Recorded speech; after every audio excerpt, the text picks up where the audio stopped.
Muito boa noite a todos que nos assistem hoje nessa live, que é de uma série de lives dos serviços familiares desse segundo semestre de 2025. O meu nome é Ellen Delgado e eu sou especialista de serviços familiares da área Brasil. Bom, essa noite eu estou aqui com a psicóloga Fernanda Martins. A Fernanda vai entrar aqui com a gente. Ela é psicóloga especializada em neurodivergência, treinos e habilidades sociais, certificada pelo PERS, tá certo, Fê? Sim, Pearce. Ela também é Pearce, ótimo. Pearce, Também ela é analista de comportamento, ela é terapeuta comportamental dialética e ela é neuropsicóloga. Boa noite, Fernanda, seja muito bem-vinda. Tudo bem, boa noite, muito obrigada pelo convite. Que bom, muito obrigada por ter aceitado o nosso convite.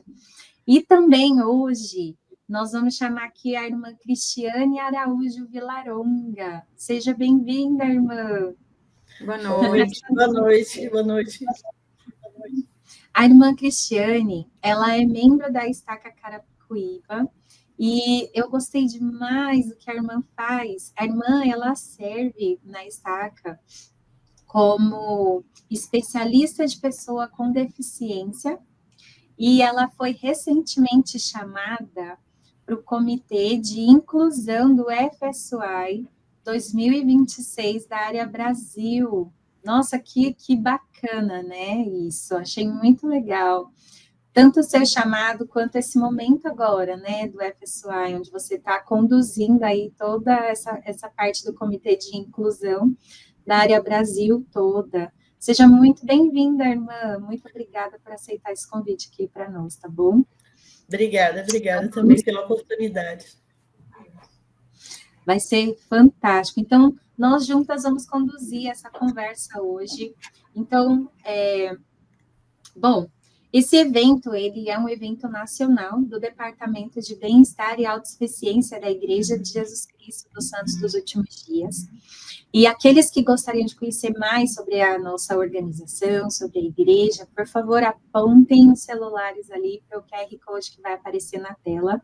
E lá vocês vão conhecer o nosso site de autossuficiência com todos os produtos e serviços que a igreja ela oferece, tá bom? Nós estamos transmitindo esse evento essa noite pelo canal do YouTube da Autossuficiência e convidamos todos para que também sigam as nossas mídias sociais da Autossuficiência, tá bom? E compartilhem essa live com os seus familiares e amigos, tá? Bom, essa live de hoje, nós vamos falar sobre um assunto muito bacana, um assunto que, bom, ele é pouco comentado, vamos lá para vocês saberem, tá? Nós queremos a participação de vocês, então deixem suas perguntas, tudo no nosso chat, tá bom? Onde nós podemos ali interagir com vocês, tá? Você também encontra essas informações dessas e outras lives do passado, outras lives passadas, no nosso site, autossuficiência.org.br e também no canal do YouTube da Autossuficiência Brasil. Então, caso vocês ainda não estejam nos seguindo, façam isso agora, tá bom? Curtam e compartilhem em suas redes sociais, com amigos, com familiares, tem um material, assim, excelente lá para vocês, tá bom? E a nossa programação, ela tá imperdível, tá? Então, nessa noite, nós vamos conversar sobre algumas estratégias para o bem-estar de crianças e jovens neurodivergentes, né? E também pensando no bem-estar de seus cuidadores, tá bom? E hoje, ainda hoje, logo mais, às 8h30 da noite, nós teremos a nossa última live, que vai ser com o tema Quando os maus hábitos como jogos de azar, ou uso abusivo de telas, ou jogos online, dentre outros, se tornam um vício. Como você pode prevenir e tratar, tá bom? Então, em cada uma dessas conversas, nós já tivemos 2 lives, né, alguns dias atrás, e em cada uma dessas conversas, nós debateremos com um ou mais convidados, né, sobre alguns assuntos. Nesses assuntos, a gente vai avaliar causas, vamos apresentar alguns recursos, né, e também formas de poder ajudar vocês, né? E propor algumas ações preventivas, se for o caso. Então, por que nós estamos fazendo essas lives? E já tem 4 anos que isso acontece, né? Nós percebemos que alguns assuntos relacionados às emoções afetam muito o nosso dia a dia, principalmente as nossas emoções, né? E aí nós ressaltamos a importância da campanha do Setembro Amarelo, né? Que ele é um mês totalmente dedicado à nossa saúde mental e à prevenção ao suicídio, né? Então, para começar, eu gostaria de ouvir um pouco da Fernanda, né? Fernanda, o que você pode falar para nós sobre os principais sinais que uma criança ela pode apresentar para a gente entender o desenvolvimento de uma neurodivergência? Quais são os principais sinais que uma criança apresenta para a gente falar, opa, é um alerta? Apareceu algo, né? Então, vamos lá. Então, primeiro, assim, é legal a gente entender o que é a neurodivergência, né? Então, a neurodivergência, ela é um termo que descreve as variações naturais do nosso funcionamento neurológico, né? Então, dentro desse guarda-chuva, eu posso ter muitos desdobramentos. Eu tenho TEA, TDAH, dislexia, superdotação, né?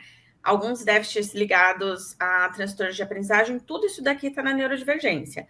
Quer dizer que eu saí do padrão típico, né? E eu preciso de alguns suportes, né? Ou eu me desenvolvo de uma forma diferente do que as demais pessoas, né? O que acontece? Nós temos, né, pela pediatria, marcos de desenvolvimento. Então, sempre que a gente vai lá no médico, ou no SUS, ou no particular, nós temos uma cartilha que acompanha a vacinação da criança, e eles vão explicando para a gente, né? Sobre o que são os marcos de desenvolvimento, o que cada criança deve atingir em determinado período do seu desenvolvimento. É importante estar atentos a esses marcos, porque são eles que vão direcionar se existe algo para observar ali naquela curva. Então, por exemplo, ali nos marcos ele fala que a criança entre 4 a 6 meses já começa a ficar mais durinho para sentar, né? Começa a rolar, começa a levantar a cabecinha. Se eu percebo que o meu filho ele não tem essa interação, ele não acompanha com os olhinhos quando a gente conversa, né? Ou ele tem crises muito fortes de choro, ou ele simplesmente não reage ao ambiente. Nenhum extremo é bom quando a gente está falando do processo de desenvolvimento da infância, né? Nem mais, nem menos. Porque tem pais que demoram para descobrir a neurodivergência porque tem bebês que não dão sinais. São super quietinhos, não reagem muito ao ambiente, não se comunicam, né? Uma coisa importante é que a comunicação, ela nasce com o bebê. Então, o bebê, desde muito pequenininho, ele já se comunica de alguma forma. Quando ele olha as expressões dos pais, quando ele fica atento com o olhinho ali, acompanhando o que está acontecendo no ambiente, né? Quando ele busca por estímulos, quando ele interage nesse processo, ele está se comunicando. Então, na neurodivergência, a gente vai perceber ou déficits muito grandes ou muito discretos, né? Quando a gente fala do TEA, por exemplo, no suporte 1, os déficits são muito discretos. Então, a gente precisa sempre estar atento, conversar, às vezes, se tem casos na família, se existe uma genética positiva para neurodivergência, já buscar profissionais que possam acompanhar desde o comecinho, né? Que possam estar ali no processo desse desenvolvimento para observar sinais. Claro que, assim, a gente não pode ficar o tempo inteiro muito preocupada, porque senão vai ser muito difícil. Porém, olhar como é a introdução alimentar dessa criança, se tem seletividade alimentar exagerada, assim, uma criança que tem muita dificuldade para comer, uma criança com sono muito desorganizado, ou simplesmente que dorme muito tempo, né? Então, eles vão dando sinais. Tem os sinais mais clássicos, né? Andar na pontinha do pé, enfileirar brinquedos, né? Ter dificuldade de sustentar o olhar. Às vezes, crianças que você chama, e elas parecem que não estão escutando, né? Tanto que grande parte dos diagnósticos começam a partir dessa interação. Eu chamo meu filho parece que não escuta. Aí eu com o pediatra, poxa, será que ele tem algum problema auditivo? E aí começa todo o desenrolar do processo. Mas existem sinais que são mais claros e existem sinais que são muito sutis. O importante é a gente tentar ver qual é a relação dessa criança com o externo, como que ela responde a estímulos, né? Crianças que estão na neurodivergência, geralmente elas têm demandas sensoriais muito grandes, né? Crianças que se incomodam muito com barulho, com toque, com cheiro, com luzes fortes. Então, a gente pode ficar atenta a todos esses sinais, né? Como eu falei, tem crianças que vão demonstrar sinais muito grandes, que você vai olhar e vai falar, nossa, mas isso aqui é muito diferente das outras crianças que eu conheço. E tem crianças que serão muito sutis, né? Mas qualquer marco que saia do processo de desenvolvimento, né, que é indicado ali pela Organização Mundial de Saúde, é legal ficar atento, né?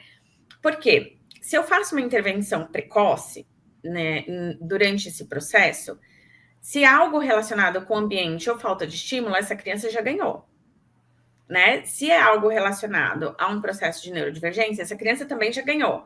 Porque na primeira infância é quando nós temos o maior período de neuroplasticidade. Então, é quando essa criança aprende mais, absorve mais, consegue se desenvolver mais. Só que também, ultimamente, nós temos ali uma grande quantidade de ferramentas que nós não tínhamos antes.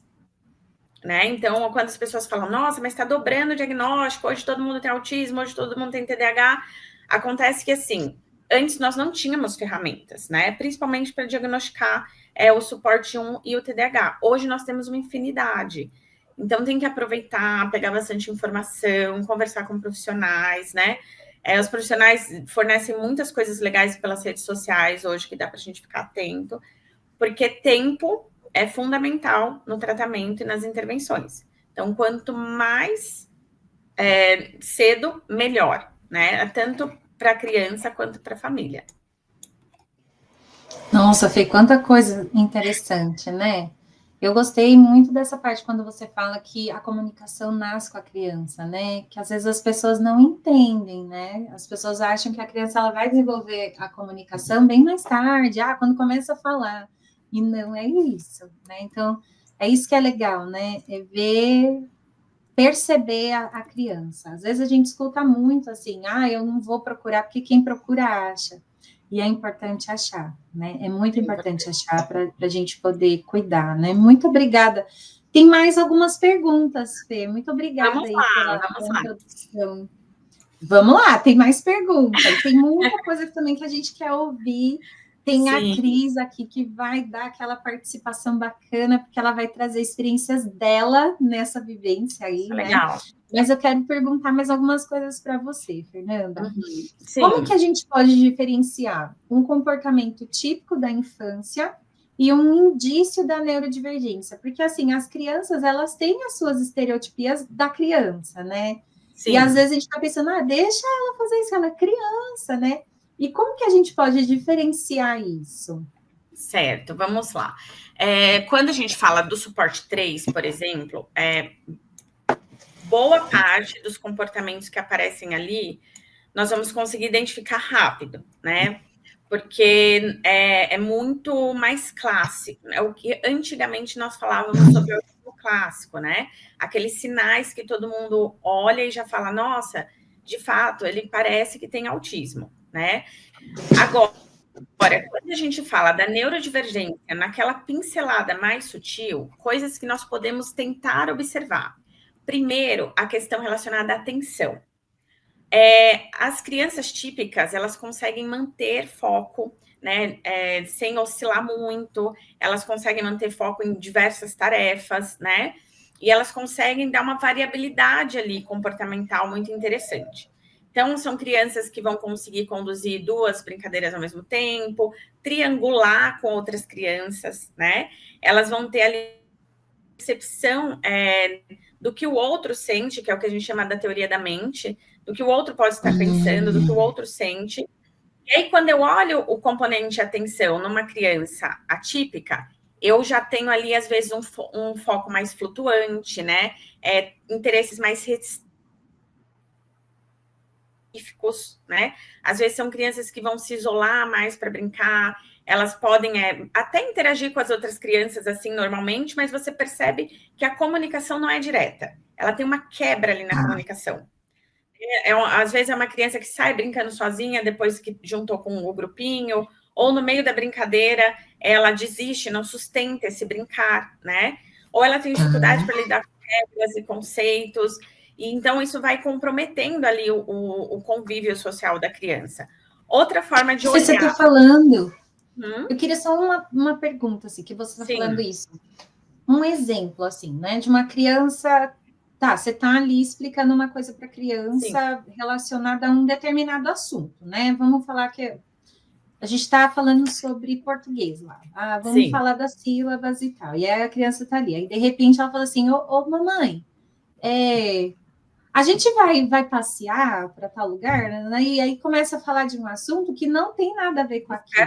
Isso é um sinal de alerta ou é uma coisa muito da criança mesmo? Então, acontece de ser algo natural da criança, porque, por exemplo, às vezes, quando a gente vai entrar na parte de responsabilidade, as crianças tendem à fuga, né? Tipo, vou falar de lição, eu vou... Tipo, não, mãe, eu quero comer agora pipoca, vamos lá, vamos... Elas tendem a dispersar. Só que no TEA, no TDAH, na neurodivergência, você vai perceber que tem um sinal um pouco diferente, né? É uma dificuldade que vai atingir basicamente todas as funcionalidades da vida.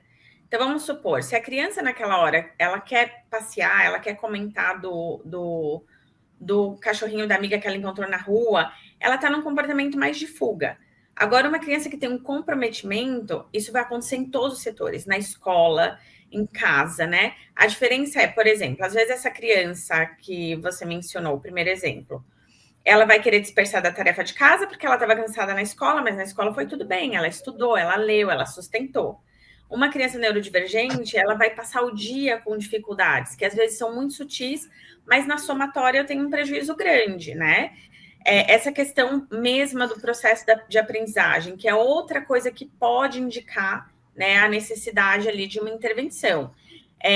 As crianças típicas, elas aprendem de forma mais linear, mais previsível, né? Então, você monta ali um currículo escolar e tem todo um direcionamento que vai acontecendo, né?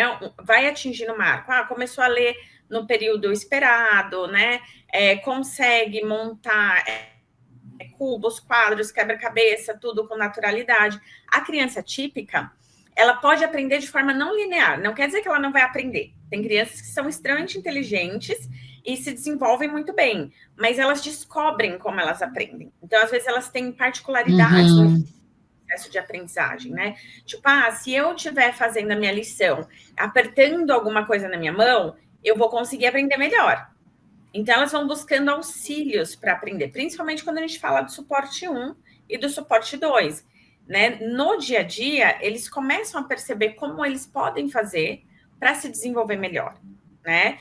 Às vezes, essas crianças já têm acompanhamento e ajuda, e às vezes é instinto, às vezes até instinto da mãe, que começa a ajudar, tipo, não, filho, mas se você fizer assim, vai dar certo. E aí a gente vai vendo que não acontece um processo tão natural quanto das outras crianças. A gente vai ter um esforço, uma organização a mais nesse processo de aprender, né?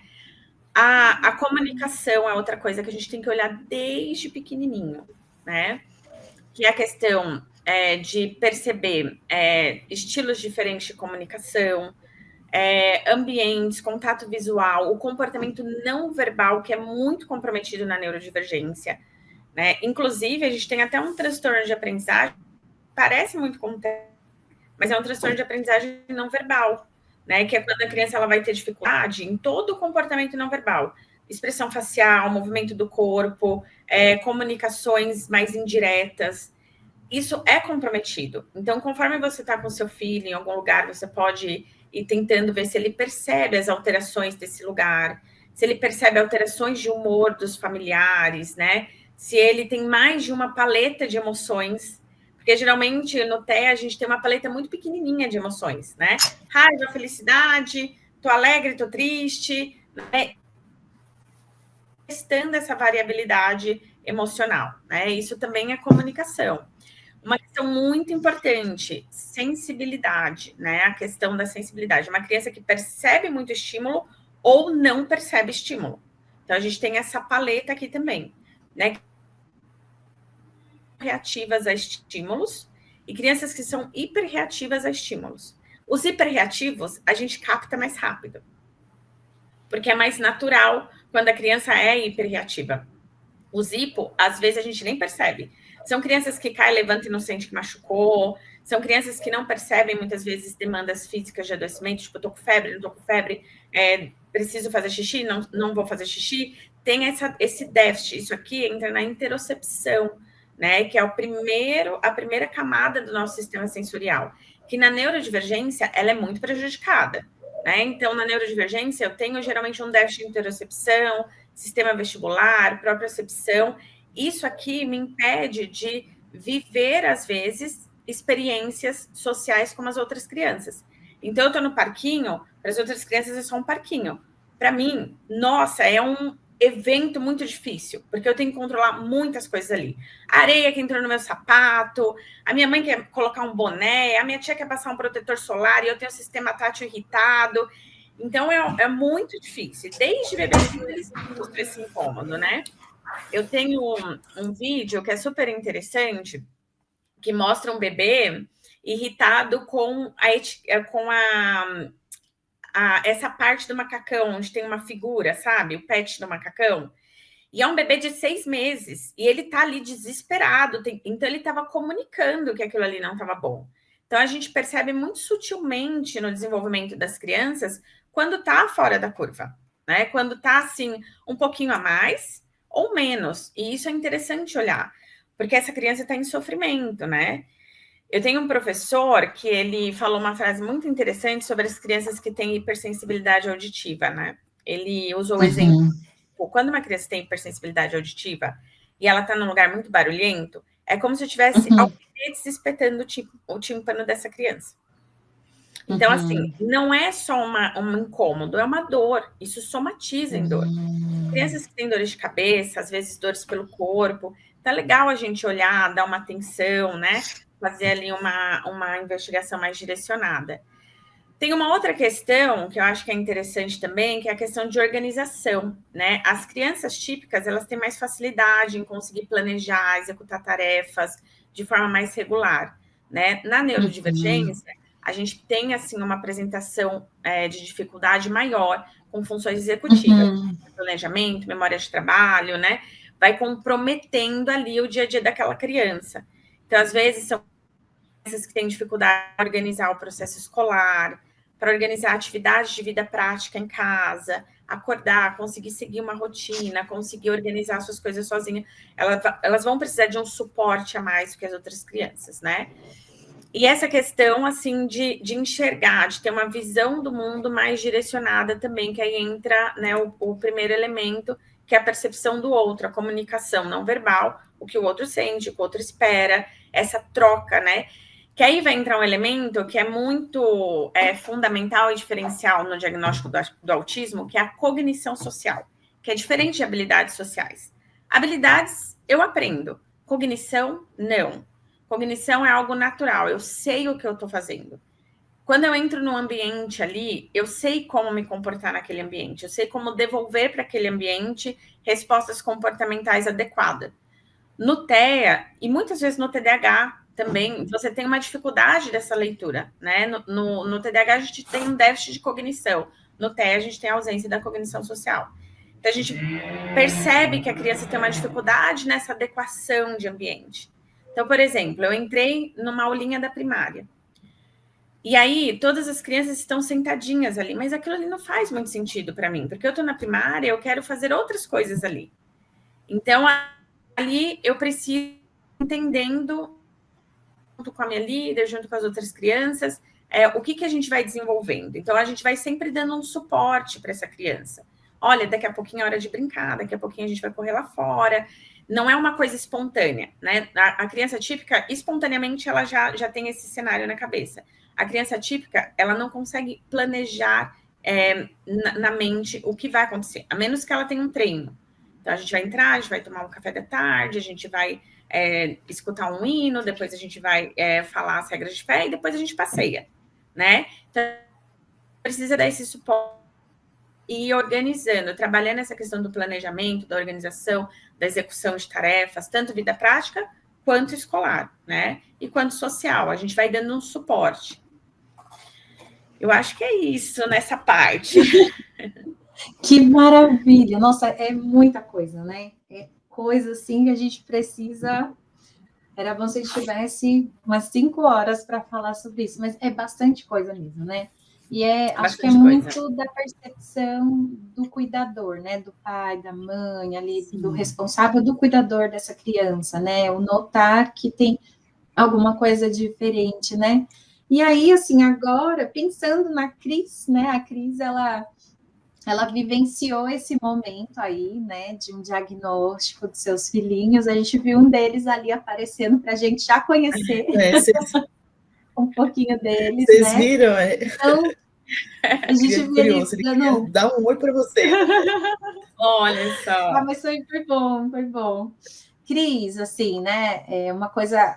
A Fernanda ela falou um pouco dessa questão da percepção, do diagnóstico e tal, e eu queria que você contasse, assim, para a gente, assim, rapidinho, um pouco de como foi para você receber esse diagnóstico, né? Porque aí vem de uma pergunta, né? Como que pode, qual o impacto que tem de um diagnóstico precoce, que foi o que a Fernanda falou, né? Dessa questão do diagnóstico precoce.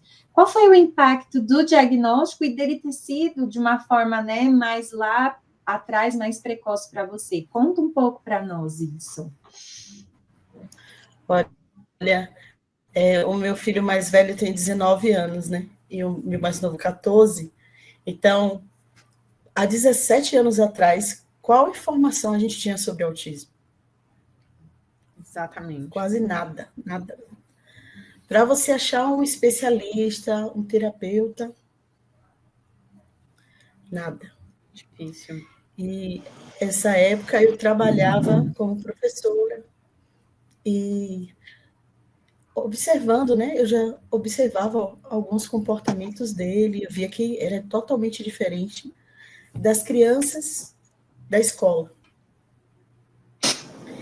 Então, a pediatra dele era uma profissional experiente e ela esperou o momento de eu conversar, né? Com ela sobre isso, né? Exatamente como a doutora Fernanda falou. Eu comecei a fazer aquelas observações, ele não sentia minha falta, ele não me olhava nos olhos. Quando ele nasceu, que assim que limpou o rostinho dele, ele abriu os olhos e ficou olhando assim para as luzes do centro cirúrgico, sem nenhuma reação. Aí eu lembro que... Não chorou? Não chorou. O obstetra ainda disse assim, se ele falar, eu vou sair correndo. Né? Ele abriu os olhos e começou a olhar para as luzes assim do centro cirúrgico. E eu chamei, né? Eu disse, doutora, meu filho ele não sente minha falta. Ele não balbucia, ele já estava com 2 anos. Ele teve dificuldade para sentar, para ficar com a coluna reta, né? E eu disse a ela, eu não sei o que é, mas ele é diferente das outras crianças. E aí ela começou a conversar comigo, a tocar no assunto. E ela me explicou o que acontece de algumas crianças nascerem com algumas dificuldades. Ela teve, assim, todo aquele cuidado, sabe? Para não pra jogar assim, sabe? E ela disse, né, olha, Cris, eu tenho certeza que Samuel é autista. Aí eu perguntei para ela de imediato, doutora, o que é autismo? O que é autismo? Nunca ouvi falar sobre isso. E aí ela começou a explicar mais o que ela conhecia sobre o autismo, né? E ela falou que ele ia precisar de terapias, ele ia precisar de assistências para fazer algumas outras coisas, que ele ia precisar se desenvolver, essas terapias iam ajudar a ele se desenvolver. Ela me deu as solicitações das terapias, e a gente começou a procurar em tudo que era clínica, local, porque naquela época não tinha. A gente não tinha profissionais, né? Era muito... E é interessante que você falou uma coisa muito importante. Naquela época não tinha profissionais especializados na infância E hoje, muito tempo avançando sobre o tema, a gente tem poucos profissionais que trabalham adolescência e vida adulta. Né? É muito difícil. Então, tinha aquela, sabe, eu recebi o diagnóstico, mas eu tive aquele momento do luto do filho vivo. Eu fiquei assim, todas as minhas expectativas em relação a ele, de repente, assim, mudaram. Eu pensei, Ju, eu preciso mudar todos os planos. Eu preciso. E não foi fácil, tanto para mim, como para o meu marido. Era um filho esperado. Eu já tinha perdido 2 filhos antes. Então, eu tive que passar do luto para a luta. Aí, essa mesma médica, ela me ajudou em algumas informações. Passou algumas informações do que pesquisar, onde procurar. E todas essas informações que a doutora falou, né, comportamentais, eu só encontrei em inglês. Então, eu tive que traduzir tudo. E a gente começou a buscar mais informações para compreender, entender. Eu comecei a fazer observações sobre o comportamento dele. Né? Não é fácil. Não é dizer só que foi, né? Mas não é fácil. Né? Depois, eu tive outro filho. E quando ele nasceu, as pessoas diziam assim, quando eu estava grávida, antes, né? Aí as pessoas diziam assim, você vai ter outro filho, e se ele nascer autista? Então, ele nasceu, falou na época certa, andou na época certa, nasceu chorando, ele chorava tanto que tiraram ele do berçário. Né? Totalmente diferente do meu primeiro filho.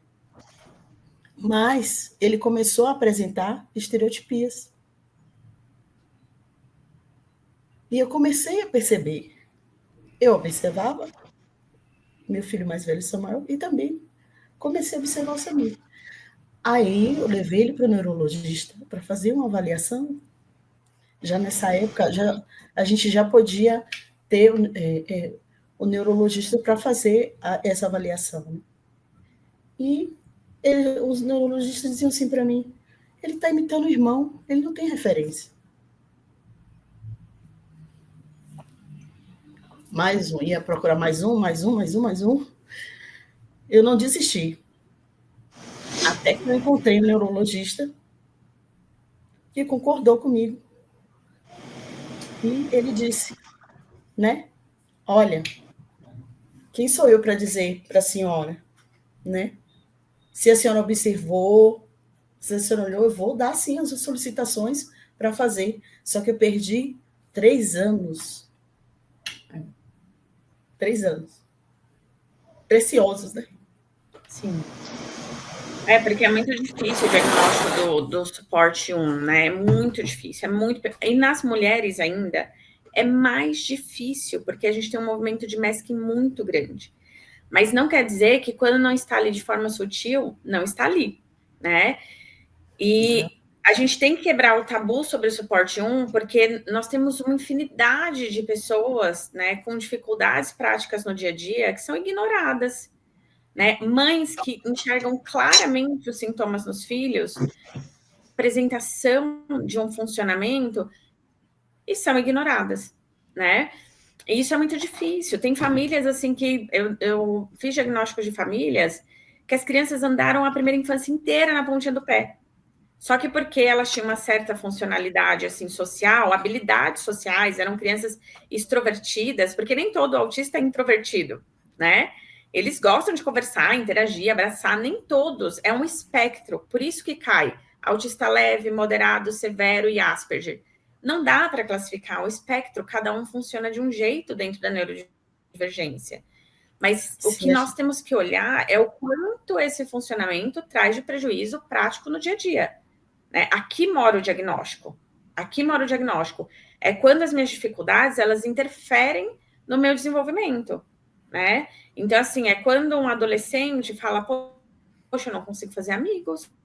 Mais que eu tente, eu não consigo sustentar esses amigos. Né? E aqui eu tenho que olhar a queixa. Mas a gente tem uma resistência muito grande ainda com a neurodivergência hoje, um preconceito muito grande de que distribui-se diagnósticos, e não é bem assim, né? As ferramentas são muito refinadas e existe de fato, né? Eu brinco ainda com meus pacientes, nós estamos 50-50, né? As pessoas vão descobrir que é um universo, né? É um universo.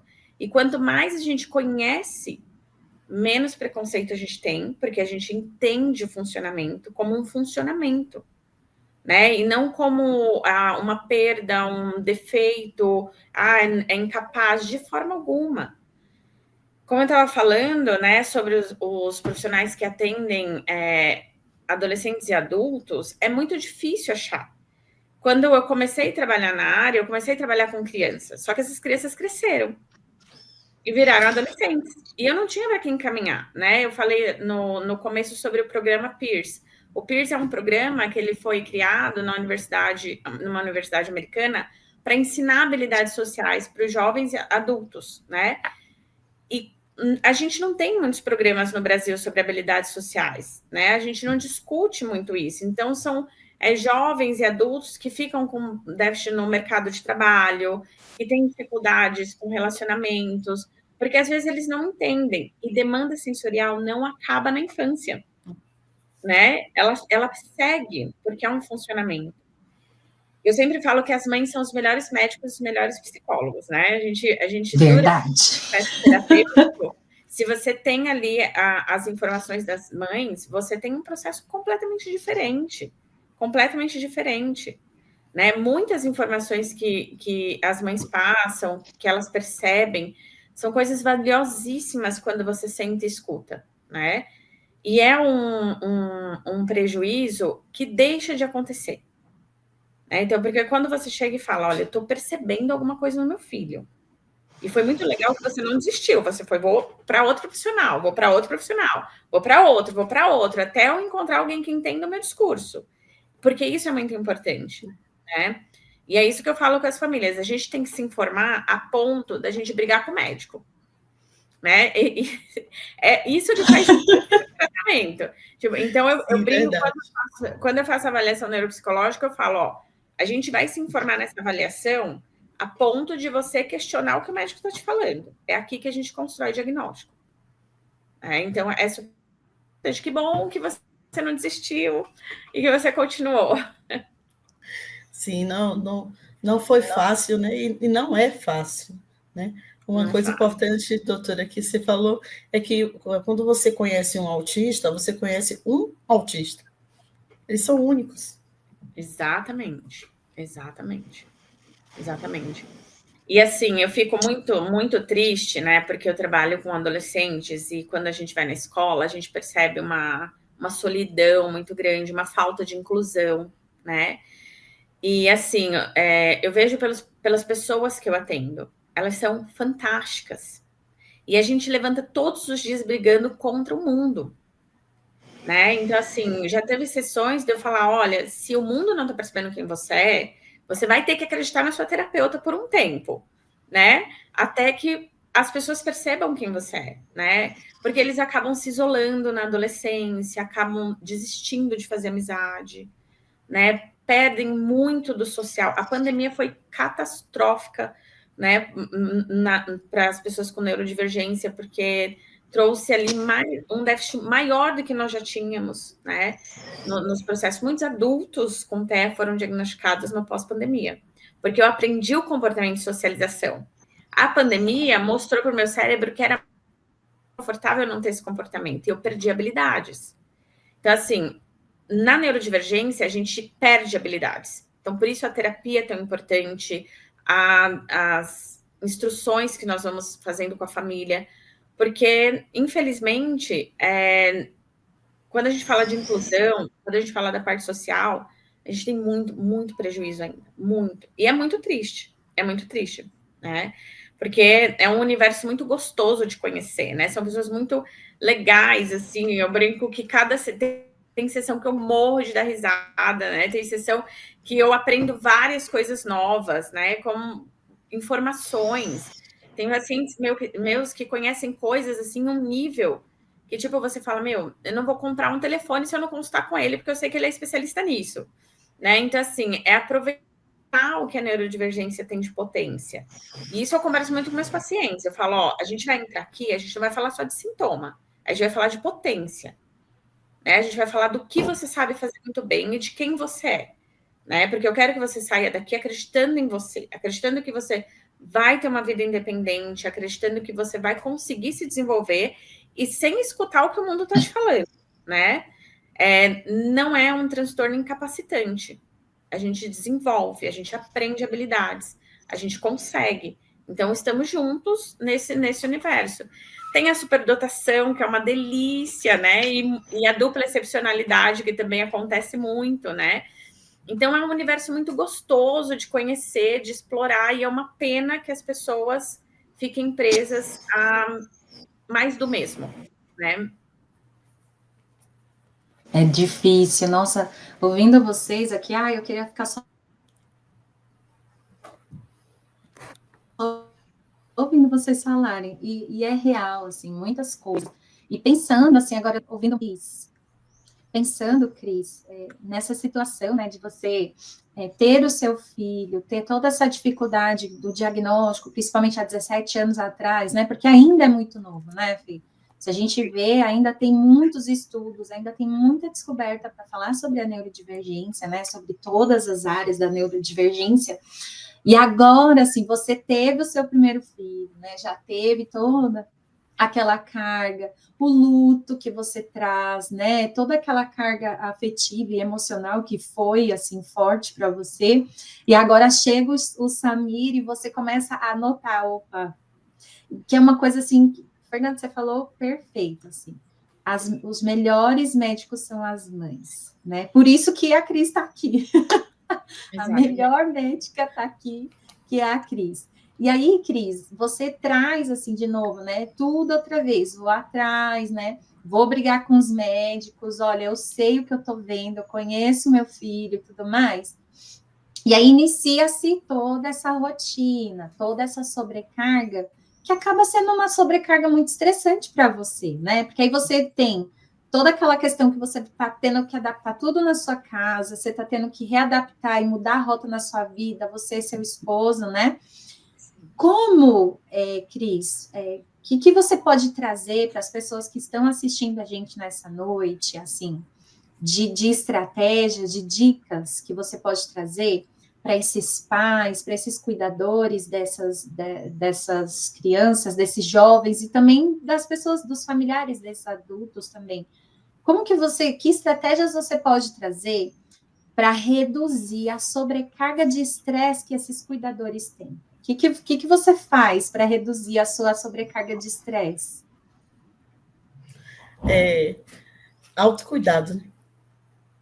Como você vai cuidar de uma outra pessoa se você não cuidar de si mesmo? Você tem que ter um momento seu, fazer o que você gosta, uma coisa que você gosta, separar um momento para isso, né? E não é fácil, porque primeiro a gente precisa reconhecer as necessidades que a gente tem, o que a gente precisa mudar, o que a gente precisa encaixar novamente na nossa vida, reorganizar, né? Como você falou, e não é fácil fazer isso, porque a gente vive de rotina, muitas vezes, né? Sai, trabalha, estuda, vive disso.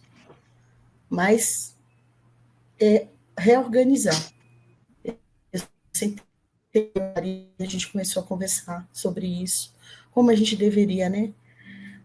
Como que a gente vai fazer para ele se desenvolver, principalmente, né? O Samuel, que ele não falava. Ele não falava. Até os 5 anos, ele... Mais uma vez, fomos procurar fono, encontramos uma fono, e aquele foi o marco. Aquele momento foi um marco para mim. Aquele momento eu sabia o que eu precisava fazer. Usar o que eu sabia para agir. Então, levamos ele na fono, ela fez a observação, olhou, examinou, conversou e disse para mim, o que você precisa fazer é se conformar. Ele nunca vai falar. Não. Ele nunca vai falar, ela disse para mim. E aí, foi um absurdo de cara. Uma consulta caríssima, né? na época. E eu saí de lá... Arrasada. Assim, mas sabe quando você quer questionar a pessoa assim no ato e diz, não, você está errado. Você pode ser formado onde você imaginar, mas você está errado. Eu pensei...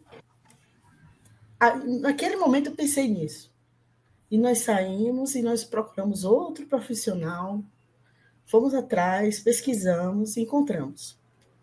Essa foi a surpresa, né? Porque essa profissional, ela conversava com a gente, ela ouvia, ela mais ouvia do que falava. E ela observou o comportamento dele, né?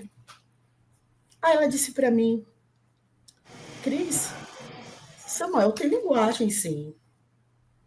Eu disse assim, como? A gente nunca viu ele falar nada, ele nunca me chamou de mamãe. Como que Samuel tem linguagem? Então, ela disse, na próxima sessão, você vai trazer os brinquedos preferidos dele. Eu levei um balde do carrinhos do Hot Wheels. Levei o balde. Carrinho Hot Wheels. Ela destampou o balde na frente dele, começou a tirar os carrinhos e colocar-se em fileiras na mesa. Olhando, falando dos carrinhos, ele olhava para ela, olhava para o carrinho, olhava para ela. E ele disse, carros meus não pode, viu? Foi bonitinho. A minha reação e a do meu marido. A gente nunca tinha ouvido ele falar nada. Olha só. Pensa. Aí ela viu que Samuel tem linguagem e ela disse assim, tem mais uma coisa. Vamos lá fora. Chamou a gente lá. E ela disse para mim, Samuel também sabe ler. Ele ia completar quase 5 anos. E ela me mostrou assim, uma placa e disse, Samuel, o que está escrito ali naquela placa? E ele leu o que estava escrito na placa. A gente ficou chocado. Com quase 5 anos. Aí ela me explicou, Cris, Samuel não está falando porque ele não tem necessidade de falar.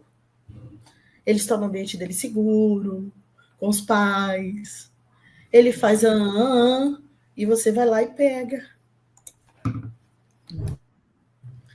Nós precisamos tirar ele da zona do conforto dele para ele falar. Quando ele lhe pedir água, você vai perguntar para ele, Samuel, o que você quer? Até ele falar a palavra água. Pensa que exercício. Ter muita paciência, muita paciência. Até ele falar, ele ficava, eu não sei o que você quer. O que você quer? E aí ele falou, água. E aí a gente passando as informações para ela.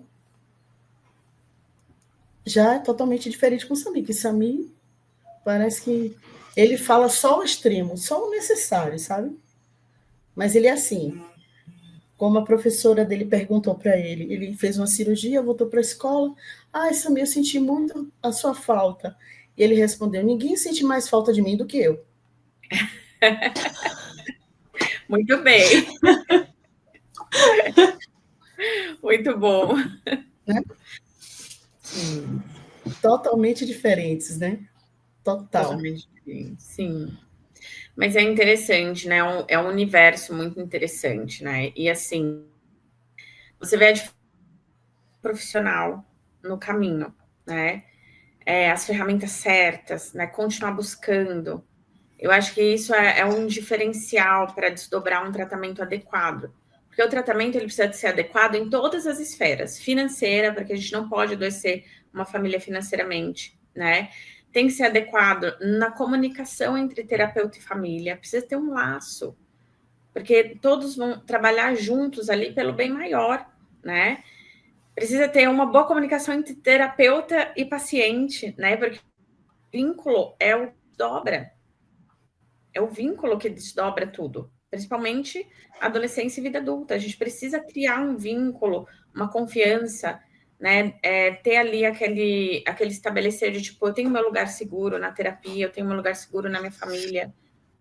Isso tem muita diferença, muita diferença. Mas é um universo interessantíssimo, né? Nossa, que coisa, né? É fantástico, assim, ouvir, né? Que eu fico pensando, uma coisa que para todos os que estão aqui assistindo a gente agora, não se esqueçam de cuidar de vocês, né? Isso que a Cris, ela falou, isso é muito importante, né? A gente precisa se cuidar, porque essas outras pessoas precisam de nós, né? Os nossos filhos precisam de nós, nossos sobrinhos precisam de nós. Então, a gente primeiro realmente precisa cuidar da gente, precisa ter esse momento, né? De saber o que eu gosto de fazer e ter esse momento para nós, né? Isso é muito importante e é isso que vai ajudar a reduzir essa carga, né, de estresse. Porque você realmente precisa estar preparado para lutar contra tudo e todos, né? Até contra os profissionais, muitas vezes, né? A profissional vai e fala uma pessoa, não. Exatamente. Não é isso, não. E essa questão do autocuidado, ela é importante demais, né? É muito importante. E fazer como saber lembrar que ninguém precisa mais de você que você mesmo. É você mesmo, sim. Sim. Samir só deixou isso bem claro, né? Simplificou o conceito, né? Isso simples é verdade. Assim. Sim. Bem prático, né?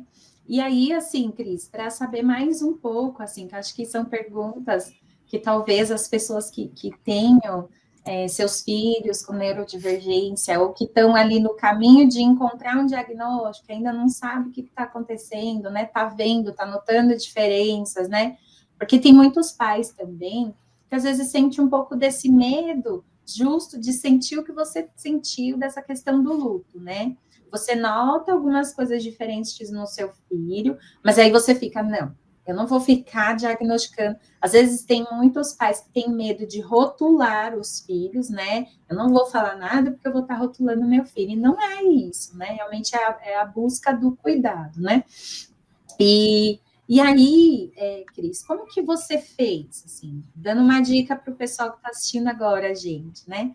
Como que você fez para fortalecer essa rede de apoio, assim, familiar, comunitária? Como foi para você esse momento, assim? Agora eu sei o que meu filho tem, eu sei o que ele está precisando, estou ali. E como que você fez agora para trazer essa rede de apoio, para que todo mundo esteja na mesma página que você? Como que você fez? Conta para nós.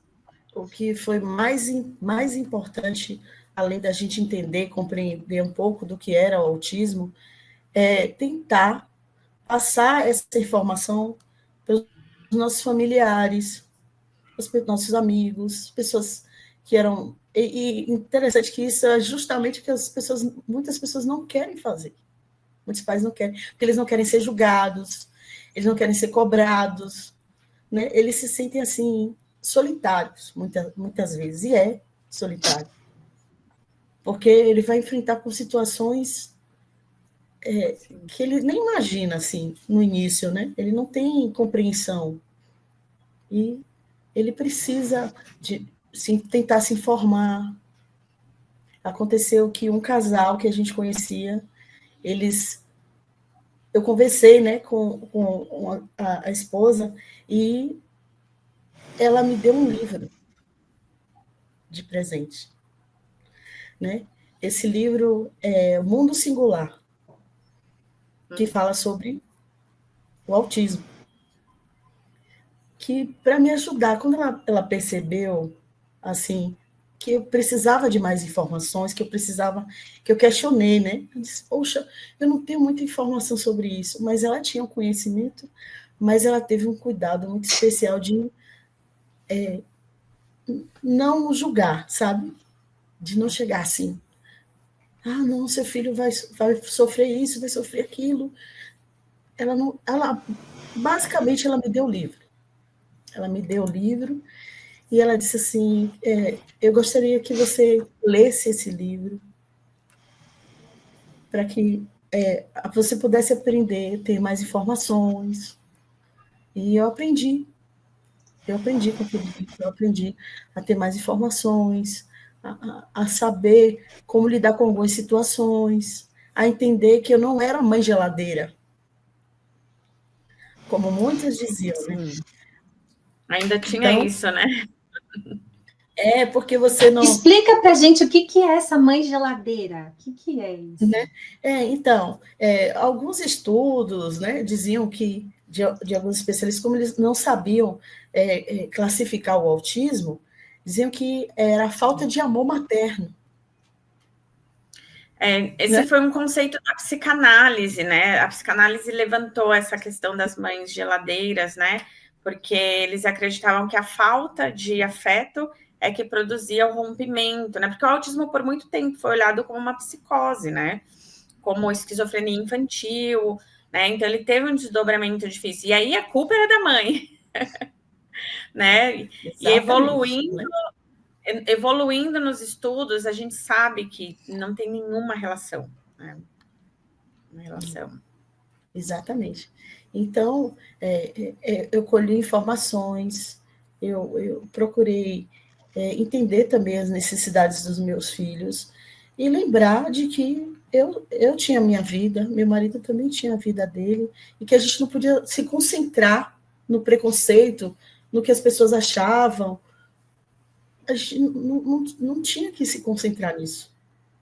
A gente tinha que gastar energia com o que era realmente necessário, que era o desenvolvimento deles. Sim. Né? Enfim, não... mas isso a gente precisa acordar, sabe? Ter coragem. Como parafraseando a música, né? Reconhece a queda e não desanima. Levanta, sacode a poeira, dá a volta por cima. Tem que ser dessa forma, porque os anos vão se passando, como a doutora Fernanda falou, a infância é importante, os primeiros anos, porque ali a gente pode fazer, intervir, né? Fazer as mudanças, interagir mais, conhecer mais. Então, foi fundamental. Eu tive que abrir mão também, e que não é uma escolha fácil, abrir mão dos meus alunos, né? E para ajudar os meus filhos a se desenvolverem. Não foi também uma decisão fácil de tomar. Mas eu pensei, se eu não ficar em casa para ajudar os meus filhos a se desenvolverem, quem vai? Mesmo que eu pagasse uma pessoa para ficar na minha casa, mesmo, né, que eu ficasse na escola, enfim, não seria do mesmo jeito. Não seria. Sim. Nossa, que fantástico, né, isso. Ver isso que você fez, né, deixar muita coisa e olha como a rede de apoio faz toda a diferença, né. Depois a gente vai colocar no chat, para quem tiver interesse, esse livro, né, que a Cris, ela colocou, Mente Singular, né, Cris? Da Ana Beatriz Barbosa. Mundo Singular, desculpa, né, Mundo Singular, né, da Ana Beatriz Barbosa, a gente vai colocar lá para vocês, se vocês tiverem interesse em saber, a gente coloca as informações para vocês também conhecerem. É um livro muito bom, né, um livro bacana, que pode ajudar também. Eu gosto da forma como ela escreve, ela tem uma escrita que é muito acessível, né, a todas as pessoas que têm interesse em conhecer isso. Né? É muito bacana, é muito legal mesmo. E é legal que, assim, tem outros profissionais que disponibilizam também materiais muito bons para os pais, né? Tem a Maíra Gaiato, ela tem o Instituto Singular também, que você pode baixar e-books falando sobre autismo, você pode baixar e-books, treino para os pais em relação ao uso de celular, porque muitas vezes a gente tem o problema do vício, das compulsões, e é um material gratuito, disponível para todo mundo, entra lá, colocar o e-mail, baixa, né? E tem o portal do Luna Aba. O Luna é uma instituição que é organizada pelo Lucelmo, né, que é uma das grandes vozes aí do TEA e da neurodivergência hoje em dia no Brasil, e traz tudo muito pesado, lei de inclusão, o que você pode cobrar de convênio, como que você pode saber se o tratamento do seu filho está sendo conduzido de forma correta. Então, assim, informação na neurodivergência nunca é demais. Esses 2 profissionais, eles têm tudo muito atualizado, né? Novas pesquisas, e eles disponibilizam links para os pais baixarem, tem equipe que responde a dúvida dos pais. Então, é legal, porque o suporte à informação, né? Eles reorganizam muito a nossa vida, né? Eles trazem mais possibilidade, mais tranquilo, né? E com aquela questão de evitar demandas que a gente pode gerar um sofrimento maior, tanto para a família quanto, né, para as crianças e para os adolescentes, né? Vale a pena consultar esses capítulos. Maravilha! Vamos deixar no chat também, para todos vocês que estão nos assistindo, terem acesso a essas informações, porque é muito interessante, assim, pensar, né, que tem muita informação, mas a gente realmente tem muita coisa que a gente precisa ir atrás, né? Infelizmente, é pouquíssimo divulgado, né? É Luna Aba, né, Fê? Luna Aba, eu vou escrever aqui no chat aí, depois é só jogar lá para o pessoal. Né? Tá, eu vou deixar uns nós vamos colocar. Maravilha, muito obrigada, Cris, Fê, Cristiane, Fernanda, muito obrigada pela participação de vocês. A gente está chegando agora nos nossos momentos finais, assim, eu gostaria que ficássemos assim a noite inteira falando sobre isso, porque é um assunto que infelizmente é muito pouco falado. Às vezes a gente vê pais muito aflitos por talvez não terem tanto acesso a essas informações, né? E aí a gente queria deixar mais tempo aqui, mas enfim, né? Por enquanto a gente deixa esse gostinho de quero mais, a gente vai deixar no chat todas as informações que vocês precisam, tá? Mas eu queria encerrar com algumas perguntas, assim, que eu gostaria que vocês pudessem talvez trazer para a gente um pouco do que vocês já vivenciaram. Sim. São algumas perguntas de algumas pessoas, né? Outra pergunta, uma pergunta seria essa: como combater o estigma e os estereótipos em relação às crianças ou jovens e adultos, as pessoas neurodivergentes? Como que a gente pode fazer? É um trabalhinho de formiguinha, mas quais são algumas dicas que vocês dão para nós? Eu acho que o conhecimento, ele quebra muito a questão do preconceito, né? E não só o conhecimento sobre o que é o autismo, ou sobre o que acontece na neurodivergência, mas conhecer a pessoa. Sentar com ela, bater um papo, trocar, entender que ali existe um universo, né? Que típicos e atípicos, eles são pessoas que têm só uma referência. Ninguém é igual a ninguém, né? Então, quando você se coloca em situações onde você está aberto ao outro, onde você conversa, onde você se entrega, né? Onde você tem aquele olhar para o outro da forma mais genuína que você pode ter, isso quebra muito, né? E isso é uma coisa muito gostosa, porque existem talentos, pessoas que são muito inteligentes, muito funcionais em vários aspectos, e a gente deixa de aprender também, né? Quantas coisas eu aprendo no meu dia a dia trabalhando com neurodivergência? Muitas coisas, né? E o autismo eu brinco que às vezes... o autismo não define eles, né? Não define, né? Eu trabalhei muito tempo em RH de tecnologia. Muitos dos consultores que atuavam lá estavam dentro do espectro, fantásticos, excelentes profissionais, né? Grande parte dos pacientes que eu atendo, que são profissionais no seu dia a dia, executam muito bem essa tarefa. A grande parte trabalha com o seu hiperfoco, teve essa oportunidade. se desenvolve dentro do trabalho com suas dificuldades, porque o mercado de trabalho também ignora as questões, isso é uma coisa, né, para discutir quando eu falar sobre organizacional, mas tem ali um profissional ótimo, tem pessoas que são referências, então é legal conhecer, é legal conversar, né? Eu fiz a minha formação em dialética com o Instituto Síntese, todos eles são neurodivergentes, né? Então, assim, não tem como estudar neurodivergência se eu não sentar diante de um profissional de neurodivergência para entender esse universo, porque não é um lugar de fala. Então, você só entende a neurodivergência quando você vive o dia a dia, quando você conversa, quando você se envolve, e aí o preconceito e esse estigma vai indo embora, porque você percebe que é um funcionamento, não tem nada de errado, né? Existem dificuldades e processos, exatamente, que a gente vai aprender. Na fase escolar, é importante, é uma coisa muito importante, que eu sempre pedia na coordenação da escola, é que houvesse um momento para a sala de aula conversar comigo ou com a coordenadora e perguntar sobre o meu filho. Sim. A gente falar sobre o autismo com os alunos, com os outros alunos, e eles perguntarem. Olha só o que deu isso. Olha só que experiência interessante. Quando Samuel saiu do Fundamental 2 e foi para o ensino médio, né? No Fundamental 2, ele continuou com a mesma classe até terminar o ensino médio. Eles fizeram questão de ficar juntos. Eles não queriam ficar separados. Então, a escola tentava colocar o aluno em outra sala, trazer. Não, a gente quer ficar junto. Vamos fazer um abaixo-assinado. E foi assim.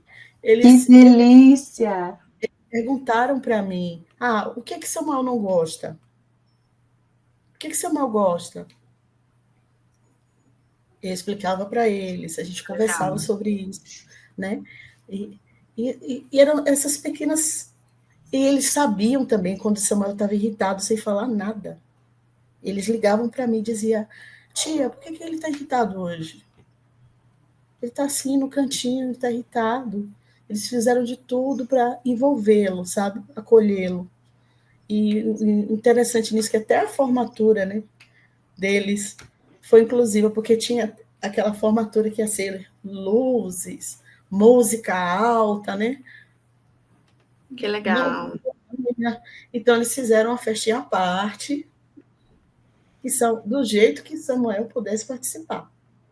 E foi muito bom, né? Foi muito bom isso. O trabalho com o Sami também está sendo assim. As escolas têm muita dificuldade de fazer inclusão, porque muitas vezes eles não sabem como fazer inclusão. Sim. Exatamente. E são coisas simples, né? Por exemplo, teve uma paciente que ela estava com muita dificuldade escolar. Conversando com ela em sessão, a gente tentava fazer ali, né, na análise do comportamento, a gente vai pegando todos os processos, organizando, né? E não saía do lugar. E eu falei para ela, olha, faz o seguinte, eu vou na tua escola e a gente vai tentar descobrir por que você está com dificuldade de prestar atenção, por que você está com dificuldade de se concentrar, porque ela sempre foi muito bem na escola. E quando eu cheguei na escola, tinham colocado ela para sentar ao lado da porta, no barulho do corredor, né? Essa proatividade de falar o que eu preciso no TEA geralmente não acontece. Então, a gente precisa ensiná-los a pedir ajuda, a reprogramar, a falar, olha, isso aqui tá me incomodando, olha, isso aqui não foi legal. E aí eu conversei com ela e falei assim, mas escuta, você tem uma sensibilidade auditiva gigantesca. Como que você não reclamou de sentar do lado da porta? Mas eu não queria dar trabalho. E aí eu conversei com a diretora e falei assim, não, ela tem que ficar no ponto mais isolado de barulho da sala. Pronto. Então, são demandas muito, assim, individuais. Você precisa entender de fato sobre essa pessoa para você conseguir fazer alguma coisa. Sim. Né? E a escola, ela não tem muito treinamento, infelizmente, os professores, eles não têm isso na matéria, não tem matéria, né, que fale sobre essas particularidades, né? Não tem treinamento nas escolas. E, sinceramente, grande parte das escolas que eu visito não tem nem psicólogo. Que é triste, né? É muito triste isso. Isso é muito difícil, né? Porque às vezes você precisa ter um profissional ali que dê um acolhimento. Grande parte dos meus pacientes vão fazer exercício de respiração no banheiro. Eu Não falo, tem uma gente, sala de descompressão. não tem uma sala. Eu falo, gente, disciplina. não pode. Exercício de respiração no banheiro, você vai ficar mais ansioso. Sai e aí conversa com a escola, arruma um cantinho de segurança, faz esse adolescente, né? E essas crianças se sentirem acolhidas com a sua demanda emocional. Porque é muito difícil. Às vezes a minha demanda não é só emocional, é sensorial também. Às vezes a luz da sala, o barulho, o giz que raspa na lousa, né? Uma criança com TDAH, por exemplo, ela não tem uma ausência de atenção. Ela capta todos os pontos ao mesmo tempo e ela não consegue selecionar. Então imagina, você tentando prestar atenção, a colega está abrindo o zíper, o outro está batendo o dedo na mesa. Isso aqui cansa. No final do dia... Eles ouvem tudo ao mesmo tempo. Tudo ao mesmo tempo. Eles não... Exatamente. E a escola pode tentar, né? A escola pode tentar, mas aí é uma outra briga, né? É, que a gente interessante que eu ensinei isso para os meus filhos, a falarem se eles estavam desconfortáveis, se alguma coisa... Isso é importante. Sim, eles levam isso tão ao pé da letra que o meu filho mais novo, quando ele pega uma prova, que ele vê que tem muita informação, ele vai até o professor com uma caneta e diz, esse aqui eu não vou fazer porque é do ensino médio, isso aqui esse aqui tem muita coisa escrita, eu não estou conseguindo entender. Ele fala para o professor. Aí ele marca as questões que ele quer fazer. Que bonitinho. E o professor que vai se virando lá para dar a nota, né? Nossa, mas, meninas... mas precisa ser inclusão, né? Essa inclusão precisa acontecer, né? E não tem jeito, a gente tem que bater de frente mesmo, né? Sim, os pais precisam ter coragem para participar, assim, sabe? Para chegar na escola, conversar, chamar para conversar. O que é que eu posso fazer para ajudar? E se a escola realmente quiser fazer, ela vai aceitar essa ajuda. Né? Sim. E todo mundo vai poder cantar a mesma canção, né? Para ajudar as crianças e os jovens a se desenvolverem. Nossa, que fantástico. Meninas, assim, eu tô aqui com meu coração explodindo, eu queria falar mais, eu queria ouvir mais, porque tá sendo, assim, fantástico, assim, ouvir vocês, as experiências de vocês e tudo mais, mas nosso tempo já tá no final, mas foi fantástico. Eu quero só agradecer vocês. Eu nem tenho palavras para agradecer vocês por poderem estar conosco nessa noite, nesse momento de troca, né? Poder ouvir as experiências de vocês.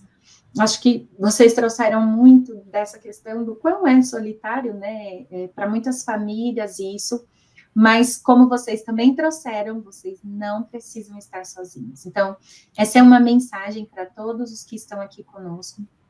Por mais solitário que seja esses momentos do diagnóstico e dessa saga para esse caminho para um tratamento, para a terapia, para essa ajuda da adequação, para que essas crianças, esses jovens, eles realmente sigam, porque é isso que eu gostei de ouvir de vocês, gente. É possível.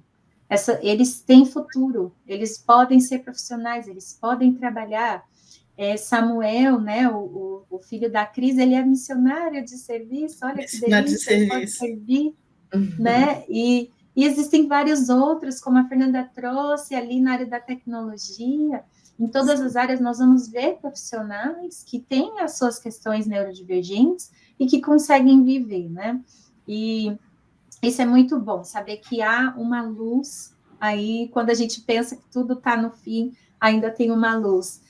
Mas antes da gente terminar, pessoal, só quero lembrar vocês que hoje, às 8h30, nós ainda teremos mais nossa última série das lives, tá bom? Que com o tema quando os maus hábitos, como jogos de azar, uso abusivo de tela, jogos online, dentre outros, se tornam um vício, como prevenir ou tratar?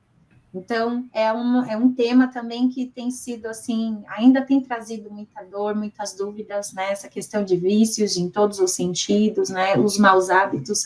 Vamos lembrar, daqui a pouquinho, às 8h30, com o nosso psicólogo Gessé, também especialista de serviços familiares, vai estar conduzindo para a gente, tá bom? Lembrem-se também, busquem os missionários de serviço e especialistas de autossuficiência da sua ala, da sua estaca, para conhecer quais os grupos nós temos lá de autossuficiência, para que vocês possam participar, sejam eles presenciais, sejam eles online, tá bom? E aproveite, né, essa oportunidade, essa gama de recursos que a igreja ela disponibiliza, não só para os membros da igreja, para os amigos também, para todo mundo, tá bom? Chamem seus amigos, chamem vizinhos, parentes, para que todos possam participar e ser beneficiados com esses produtos que nós temos, tá? Com todos esses recursos excelentes. Eu quero mais uma vez agradecer a Fernanda, que está aqui conosco. Fernanda, muito obrigada, viu? Eu que agradeço. Por doar esse tempo para nós, para nos ajudar a entender um pouquinho. E muito obrigada, Cristiane, por poder trazer um pouco da sua experiência, por trazer um pouco da sua emoção e da sua garra, né? Do quanto você foi a famosa mãe leoa que lutou contra médicos, fonos, e para que realmente seus filhos fossem assistidos da melhor forma possível, porque você realmente é uma mãe. Então, e muito obrigada por trazer a sua experiência para nós. Continuem lá com a gente aqui, tá bom? Às 8h30 nós vamos começar. E muito obrigada.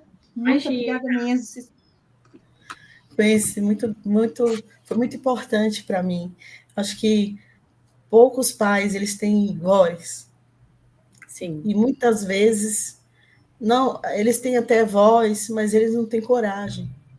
Porque precisa daquele apoio, eles precisam se sentir fortes, né?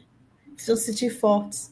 E quando a gente tem um apoio, quando a gente tem os profissionais certos, como a doutora Fernanda falou, a forma amorosa como ela falou,